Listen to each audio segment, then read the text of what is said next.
এটা বর্তমান সামরিক বাহিনীর সদস্যরাও জানে না, পাবলিককে তো জানেই না।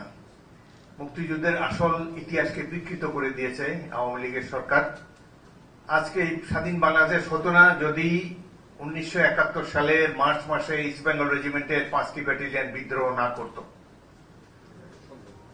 সেই দিন পলিটিশিয়ানরা পালিয়ে গেছে দেশ ছেড়ে, সাধারণ মানুষ আতঙ্কে ঘর বাড়ি ছেড়ে উদ্ভ্রান্ত হয়ে ছুটে বেড়াচ্ছে। দানবীয় বর্বর পাক বাহিনী যাভাবে তাকে গুলি করে, ঘর বাড়ি জ্বালিয়ে দিচ্ছে। এই ভয়াবহ তাণ্ডবের সামনে কারা দাঁড়াতে পারে? সেই সময় দাঁড়িয়েছিল মেজর জিয়াউর রহমানের নেতৃত্বে 8ম ইস্ট বেঙ্গল চট্টগ্রামে। আমরা হাজার হাজার ছাত্রদেরকে আমাদের ডেকে নিয়েছি, তারা দৌড়ে এসেছে ঘর বাড়ি ছেড়ে, বলে অস্ত্র দেন, যুদ্ধ করব। তাদেরকে অস্ত্র দিয়েছি, ট্রেনিং দিয়েছি। 9 মাসের যুদ্ধের পর এই দেশটি আমরাই স্বাধীন করেছি। অথচ স্বাধীনতার পর শোনা গেল যে এক নেতার রেডিও ভাষণেই স্বাধীন হয়ে গিয়েছে। যারা কলকাতায় শুয়ে শুয়ে নামগুলা দেখেন, থিয়েটার আর circus, theatre road, circus road, এইখানে বসে বসে যারা থিয়েটার এবং সার্কাস দেখেছে তারা এই দেশটি স্বাধীন করেছে। আমাদের তো বলার কিছু নাই, আমরা তো সামরিক বাহিনীর চাকরিতে ছিলাম, সবাই যে যার মতো ক্যান্টনমেন্টে ফিরে গিয়েছি 16 ডিসেম্বর পরে। ইতিহাস তো জানানোর কথা সুযোগ আমরা পাইনি। এইভাবে বাংলাদেশের জন্ম রহস্যকেই কুয়াশায় আবৃত করে রাখা হয়েছে, সাধারণ জনগণকে জানতে দেওয়া হয়নি। স্বাধীনতার ঘোষণা তো কোনো পলিটিশিয়ান দেন নাই, একজন সৈনিক দিয়েছে। এই কথাটি আমাদের সবাইকে মনে রাখতে হবে।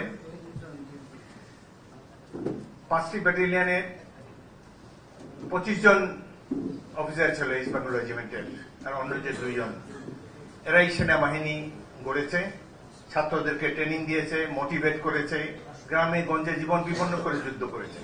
আমার ব্যাটালিয়নে আমি প্রথম 4 মাস ব্যাটালিয়ন কমান্ডার ছিলাম, পরে 3 মাস কোম্পানি কমান্ডার ছিলাম। আমি 600 সৈনিককে যশোর কুষ্টি এলাকা থেকে রিক্রুট করেছিলাম। এই 600-এর মধ্যে 100 সম্মুখ যুদ্ধে জীবন দিয়েছে। দুঃসাহসী সব এইসব ছাত্ররা ছিল। এদের তো এখন তাদের নামগন্ধ ইতিহাসে নাই। এই বিএনপি অনেকে বলে যে এটা তো ক্যান্টনমেন্টের পার্টি, এই কথার কিছুটা সত্যতা আছে। যখন এই পার্টি ফর্ম করা হয় 1978 সালে, আমি এর সংগঠনকালীন সময় যুক্ত ছিলাম। রহমান পশ্চিম পাকিস্তানে পড়ালেখা করেছিলেন, সামরিক বাহিনী জীবনে তিনি বাংলাদেশি পলিটিশিয়ানদেরকে চিনতেন না।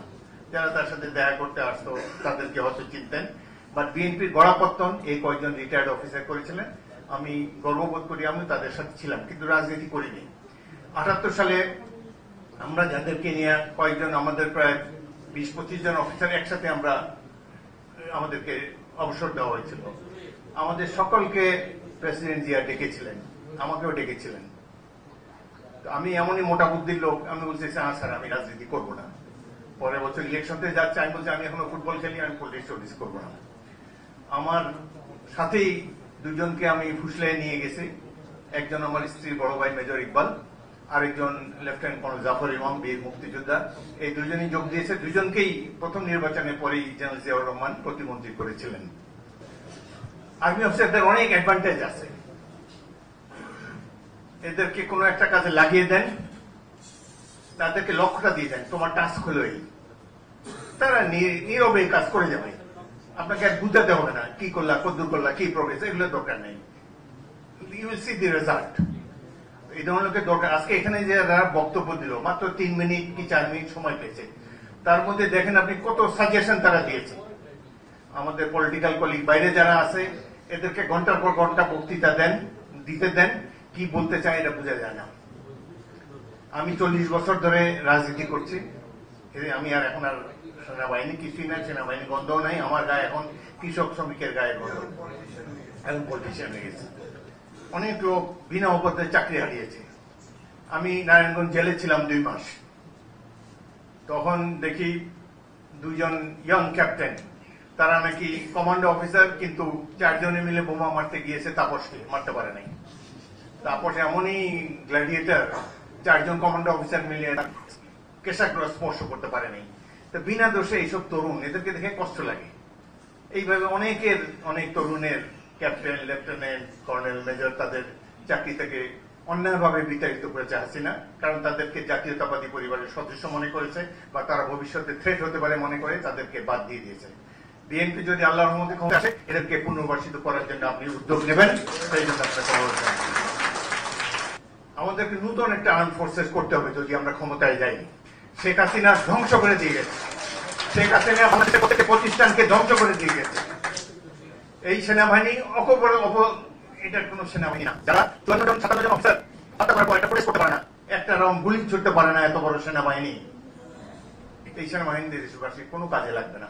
সুতরাং নতুন একটি সেনাবাহিনী যারা বাংলাদেশের মৃত্তিকা থেকে উত্থিত, যারা জীবন দেবে সাধারণ মানুষের জন্য, যারা কৃষক শ্রমিকের রাস্তা দেখলে স্যালুট করবে, এই ধরনের গণমুখী একটি সেনাবাহিনী আমাদেরকে তৈরি করতে হবে। This is not the end of the world, you have not missed anything. আপনাদের বয়স কম, আরো সামনে অনেক সময় পাবেন, আরো অনেক নির্বাচন ভবিষ্যতে করতে পারবেন। এখন দেশকে কিছু সার্ভিস দেন। পলিটিক্স কিন্তু খুব difficult. You have to win the mind and hearts of people, which is very very difficult. আমি 40 বছর রাজনীতি করি, প্রথম 10 বছর গ্রামে পড়েছিলাম। সাধারণ মানুষের সুখে দুঃখে সবসময় তারা আমাকে পাশে পেয়েছে, এবং পরবর্তীকালে এই দেশের সবচেয়ে সুষ্ঠু যে নির্বাচন ছিল 91 সালে, সেই নির্বাচনে আমি স্বতন্ত্র প্রার্থী দাঁড়িয়েছি। বিএনপি, আওয়ামী লীগ, জাতীয় পার্টি সব জায়গায় আমার কোনো প্রয়োজন নেই, বিপুল ভোটে তারা আমাকে জিতিয়েছে। আমার জীবনের সবচেয়ে বড় পুরস্কার আমি এটা মনে করি যে আমাকে ব্যক্তি হিসাবে তারা মূল্যায়ন করেছে। তো সুতরাং আপনাদের জন্য সুযোগ আছে, গ্রামে যান, মানুষের সাথে মিশেন, তাদের সার্ভিস দেন। আপনি বসে থাকলে ডিপি লাগবে না, আপনি নিজে এগিয়ে এসে কিছু কিছু কাজ করতে হবে, তখন আমরা খুঁজে খুঁজে আপনাদেরকে বের করবো। সুতরাং মানুষের সাথে মিশে মানুষকে একটু সার্ভিস দেন। কি বলে জনপ্রিয়তা অর্জন করতে পারবে সেটা আপনারাও বুঝেন, সবাই জানে, আপনাদের আগে অনেক উদাহরণ আছে। সুতরাং জনগণের সাথে মিশে নিজেকে ডিক্লাস করে জনগণকে একটু সার্ভিস দেন, জনগণ অবশ্যই আপনাদেরকে মাথায় করে রাখবে।